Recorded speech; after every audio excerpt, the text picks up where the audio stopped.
Wow, wow, wow, wow, ciao, a tutti, amici. Halo teman-teman semua, ketemu lagi dengan Bung Bob.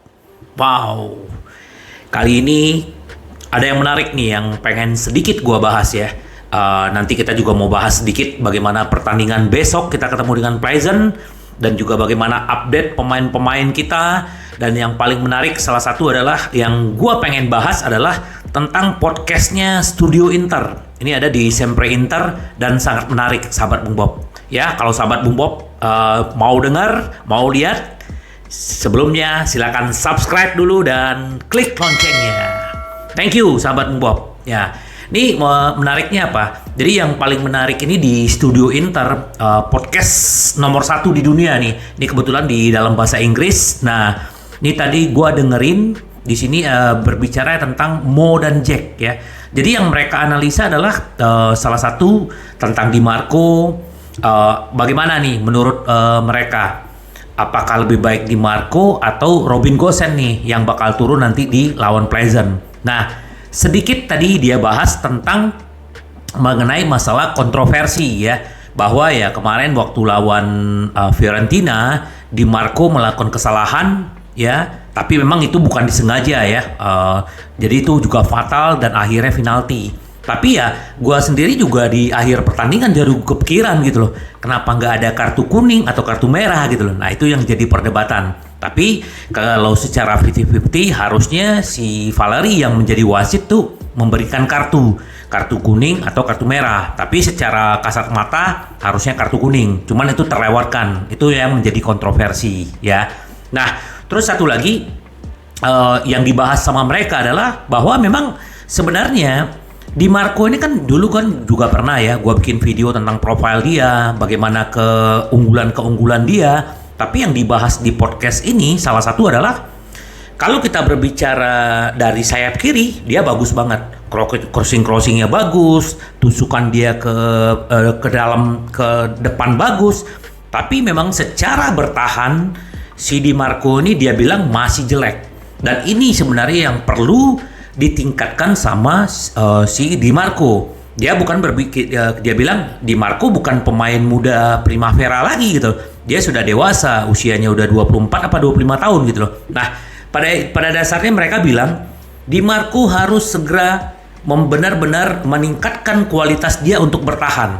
Ya, dengan posisi dengan kan nggak terlalu tinggi ya. Untuk bola-bola udara dia udah pasti kelemahan dia di situ. Nah sebenarnya kenapa terjadi penalti? Kenapa dia melakukan pelanggaran terhadap Benaventura? Karena ya itu terlambat untuk menutup si Benaventura gitu loh. Nah itu salah satu kelemahan dia. Fase bertahan dia yang perlu ditingkatkan. Nah bahkan di dalam podcast ini dia bahas untung aja Inzaghi cepat tanggap bahwa Di Marco tidak cocok menjadi center back. Ya benar banget sahabat Bob. Ya biasa kan dia suka menggantikan si Bastoni kan. Nah sekarang posisi Bastoni sudah digantikan sama Acerbi kalau si Bastoni absen. Benar gak sahabat Bob? Jadi ya itu yang perlu ditingkatkan sama Di Marco. Kalau tendangan bebas dia bagus. Nah pertanyaannya apakah di Pleasant ini apakah Di Marco akan bermain di awal atau Robin Gosens? Nah Robin Gosens mereka podcast di sini dia bilang bahwa Robin Gosens tuh ya tahun lalu atau 18 bulan yang lalu tuh masih hantu di Atlanta gitu loh. Pemain hebat gitu loh. Bahkan di timnas waktu di Euro 2020 dia juga bagus banget bermainnya gitu loh. Nah, ternyata di Inter dia harus menyesuaikan. Dia harus cepat ya setelah dia injury, setelah dia cedera. Dia harus cepat segera bangkit dan menunjukkan kualitas dia. Ya karena gaya bermainnya Gasperini dengan Inzaghi kan berbeda. Nah dia harus beradaptasi lagi. Tapi kalau kita lihat sahabat Bung Bob nih ya, kalau kita bandingkan kalau dari segi fase bertahan, memang Robin Gosens lebih bagus dibanding si Di Marco. Ini kalau dari kasat mata gua. Bagaimana kalau menurut pendapat sahabat Bung Bob? Silakan komen. Lebih baik siapa kalau secara fase bertahan, Gosens atau Di Marco? Nah, di sini dijelaskan di podcast ini gitu. Jadi menarik gitu loh. Jadi mereka juga berharap Robin Gosens juga dikasih kesempatan Nah, cuman kita belum tahu nih apakah Inzaghi akan pasang Di Marco atau Robin Gosens gitu loh sahabat Bob. Nah, itu salah satu yang mereka bahas. Nah, yang kedua yang mereka bahas tadi adalah tentang Lautaro Martinez gitu loh. Lautaro Martinez walaupun dia kekeringan gol ya, bahkan berapa pertandingan, hampir 10 pertandingan tidak mencetak gol, tapi dia tetap menunjukkan permainan yang bagus walaupun dia tidak mencetak gol ya, karena itu tadi gairah dia terus meningkatkan kualitas dia. Jadi dia ya itu tadi ya, dia berpikir bagaimana memberikan yang terbaik buat Inter gitu loh. Jadi benar-benar si Lautaro Martinez setelah akhirnya keran golnya kebuka, kita udah bisa lihat sendiri bagaimana musim ini dia di peringkat 2 ya untuk pencetak gol terbanyak di Liga Italia ya, di bawah Arna Taufik pemain boloknya. Nah, dia bersaing juga dengan Vlahovic ya, ada yang mencetak 6 gol tuh udah beberapa orang. Tapi kalau kita melihat bagaimana kualitasnya si Toro ini akan meningkat terus gitu loh. Bahkan asisnya dia, jadi kontribusi dia aja untuk di musim ini udah banyak banget sahabat, udah 9 apa 10 ya, termasuk asis dan gol di Liga Champion ya. Jadi ini menunjukkan bahwa memang benar-benar dia bagus gitu loh. Nah, salah satu yang mereka bahas juga adalah Nicolo Barella. Nah, itu Nicolo Barella akhirnya salah satu yang dia bahas di sini adalah body language ya. Body language-nya si Nicolo Barella ini kan sahabat Bob tahu kan, sering marah-marah, tangannya lah apalah. Kan sahabat Bob bisa lihat ya. Ternyata setelah dia mulai menghilangkan kebiasaan itu, akhirnya dia mulai bermain baik, mulai mengawali permainan bagus, dan akhirnya apa? Kita melihat hasil 5 pertandingan terakhir ini, dan kita tidak melihat yang namanya Nicolo Barella marah-marah sama Dumdum, marah-marah sama pemain-pemain teman-temannya. Udah nggak ada sahabat Bob. Emosinya juga udah mulai terkontrol. Nah, satu lagi juga tentang Lautaro Martinez, itu juga ketenangan dia itu benar-benar bagus banget musim ini. Ini yang membuat dia energinya nggak pernah habis. Nicolo Barella, yaitu secara kualitas kita ya nggak bisa pungkiri ya bahwa kehebatan dia itu luar biasa gitu loh, sahabat Bob. Jadi kita beruntung mempunyai pemain-pemain ya kayak Lautaro Martinez, Barella, terus ada Gosens, ada Di Marco. Nah, inilah sahabat Bob. Jadi itu sedikit aja yang pengen gua bahas tentang podcast Studio Inter nih, sangat menarik sahabat Bob ya. Jadi kita hanya tinggal menunggu bagaimana besok malam pertandingan Inter ini, hanya tinggal menunggu satu kaki lagi untuk masuk ke 16 besar sahabat Bob. Nah, berikut yang pengen gua bahas adalah Marcelo Brozovic. Setelah dia udah memposting cuplikan dari latihan ya setelah dia pulih dari cedera. Jadi kalau sahabat Bob lihat Marcelo Brozovic, lihat di Instagramnya dia udah memposting gitu loh, memposting bahwa dia lagi latihan ya, memposting gambar dari pelatihan pemulihannya di akun Instagramnya, menunjukkan bagaimana pemulihannya berkembang menjelang kembalinya ke lapangan yang sangat dinanti. Jadi kemungkinan Brozo ini akan bisa tampil nanti lawan Juventus ya, kalau nggak salah tanggal 4 November apa tanggal 5 November ya. Nah, kita tunggu aja karena kita udah kangen banget sama dia ya sahabat Bob. Nah, terus yang menarik juga ini sahabat Bob. Jadi salah satu perbincangannya ya, ini wartawan Italia seperti biasa Matteo Marani merasa bahwa perpanjangan kontrak Skriniar ini tergantung kelolosan Inter ke fase berikut 16 besar. Jadi kalau nanti besok malam kita menang dan kita lolos ke 16 besar, kita punya bargaining power untuk membuat Skriniar ini bisa bertahan. Barusan sebelum gua bikin video ini, gua baca sedikit ada dari Casano bahwa sebenarnya hatinya Skriniar itu adalah benar-benar untuk Inter. Nah, tinggal bagaimana negosiasi tentang gajinya, kontraknya, itu yang sebenarnya yang perlu dituntaskan. Tapi Casano yakin bahwa si Skriniar akan bertahan. Tapi ya kita lihat aja nanti ya. Semoga aja besok malam kita menang. Jadi ini dia udah bilang benar-benar kenapa? Kalau kita udah lolos ke 16 besar, udah otomatis pundi-pundi uang semakin banyak masuk ya. 20 juta euro itu udah pasti masuk kalau kita lolos 16 besar sahabat Bob. Wow, luar biasa ya. Nah, terus juga kalau sahabat Bob lihat di IG-nya Hakan Calhanoglu, dia juga merayakan kemenangan 4-3 Inter di Serie A atas Fiorentina. Interisti beritahu saya jika Anda masih hidup, kata dia. Jadi ya dia sambil bercanda gitu, Anda masih hidup nggak? Karena ya selama ini kan bagaimana performansnya Hakan, bagaimana performansnya pemain-pemain Inter kan benar-benar jeblok ya di sebelum 5 pertandingan sekarang gitu loh. Ini luar biasa sahabat Boboibob. Jadi kita berharap terus mereka konsisten, terutama juga si Hakan gitu loh.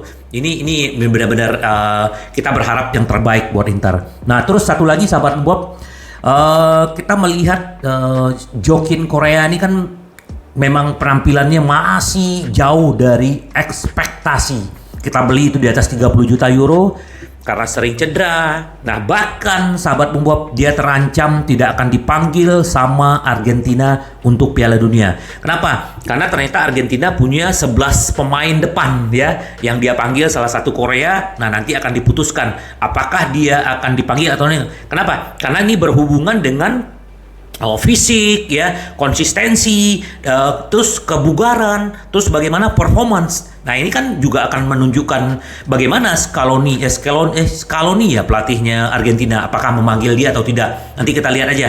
Tapi kalau dia tidak dipanggil ya harusnya dia bisa memanfaatkan libur 1 bulan itu untuk memperkuat fisik dia, visi bermain dia, supaya bisa membantu Inter di awal 2023 sahabat Boboibob ya. Jadi ambil positifnya. Nah ini salah satu yang menarik adalah mantan gelandang Napoli dan Parma, Gianfranco Zola. Nicolo Barella dari Inter adalah gelandang yang lengkap. Nah ternyata mereka ini sama-sama berasal dari Sardinia, dari Cagliari ternyata. Gue juga baru tahu kalau Zola itu dari sana ya. Jadi dia berbicara di Rai Radio ya. Zola memuji Barella serta rekan-rekan setimnya, Lautaro Martinez, dan pertumbuhan mereka baru-baru ini, dan memuji kemampuan Barella untuk melakukan hampir semua hal di lapangan. Benar ya, kita melihat kalau Barella sudah bermain, kadang dia ada di kanan, kadang ada di kiri, kadang ada di tengah, kadang ada di belakang, kadang ada di depan. Dia memiliki semua di lapangan. Itu benar banget sahabat Bung. Jadi Barella bergabung dengan Inter sebagai gelandang box to box atau gelandang bertahan dari Cagliari, meskipun dengan cepat menjadi jelas bahwa mantan gelandang Rosso Blu mampu melakukan lebih dari itu. Jadi Zola adalah penggemar apa yang dia bawa dalam hal permainan serba bisanya Barella. Memang benar bahwa Inter bermain bagus tapi memiliki kelemahan karena terlalu sering kebobolan, dan ini negatif kata dia. Karena itu terbukti bahwa baru-baru ini beberapa pemain individu seperti Martinez dan Barella telah berkembang pesat. Dia juga sangat penting untuk tim ini karena dia bertahan, menyerang, mencetak gol, dan memberi assist, katanya tentang Barella. Jadi ya, ini kabar-kabar positif, masukan-masukan dari mantan pemain Itali ya, di luar biasa sahabat Boboibob. Nah, terus sahabat Boboibob, sedikit kita akan ketemu Plzeň. Gua akan sedikit update. Ternyata Victoria Plzeň ini di Liga Domestik Ceko 12 kali bertanding, mereka menang 10 kali, seri 2 kali, belum terkalahkan. Tapi kalau di Liga Champion dia belum pernah mendapatkan poin, selalu kalah. Lawan Bayern Munchen kalah 2 kali, dari Inter kalah sekali, dari Barcelona kalah sekali. Ya kalau nanti dia kalah lagi dengan Inter ya berarti udah kalah 5 kali. Tapi kita tidak boleh anggap remeh bahwa kalau gue lihat juga tadi di SofaScore bahwa 5 pertandingan terakhir menang itu selalu di atas 2 cetak golnya. Jadi ya mereka punya pemain-pemain yang bisa mencetak gol, bukan hanya dari penyerang, baik gelandang, baik sayap, baik pemain-pemain belakang. Nah itu perlu kita waspadai sahabat Boboibob. Jadi ya kita nggak boleh menganggap remeh, walaupun Plzeň itu nggak dapat poin di Liga Champion, tapi tetap kita harus memberikan yang terbaik. Apalagi kalau kita punya mental seperti main di Barcelona, seperti main di Fiorentina, itu hanya tinggal bagaimana Inzaghi ini meracik lagi pemain-pemainnya. Ya kalau misalnya kita melihat siapa yang bakal jadi starter, ya kita bisa menduga lah nggak jauh-jauh beda dengan Fiorentina. Cuman yang jadi pertanyaan, siapa yang akan menjadi sayap kiri? Apakah Di Marco atau Gosen? Di kanan apakah Darmian atau si Dumbrung sahabat Boboibob? Kalau di belakang ya gua rasa kemungkinan nanti kalau itu nggak flu,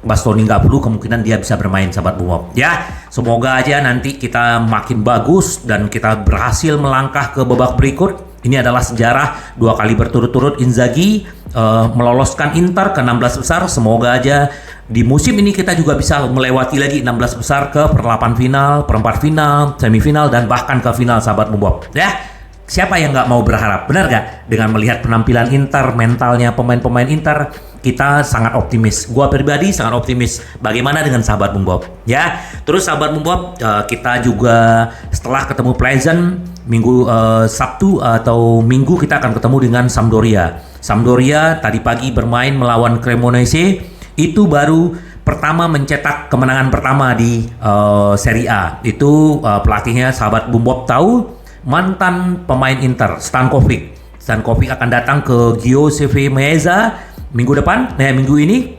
Kita tunggu aja. Dia bilang seperti ini gitu loh, ke anak-anaknya dia, si Stankovic, bahwa ya anak-anak sudah melakukan yang terbaik. Terus bagaimana dengan Inter? Saya belum memikirkannya, katanya. Ya, semoga aja nanti kita bisa melewati Pleasant, Sampdoria, habis itu kita ketemu Juventus, dan kita benar-benar bisa mendapatkan hasil maksimal, sahabat Bob. Yang penting tetap beri dukungan buat Inter, yang terbaik buat Inter. Sampai ketemu lagi dengan Bob.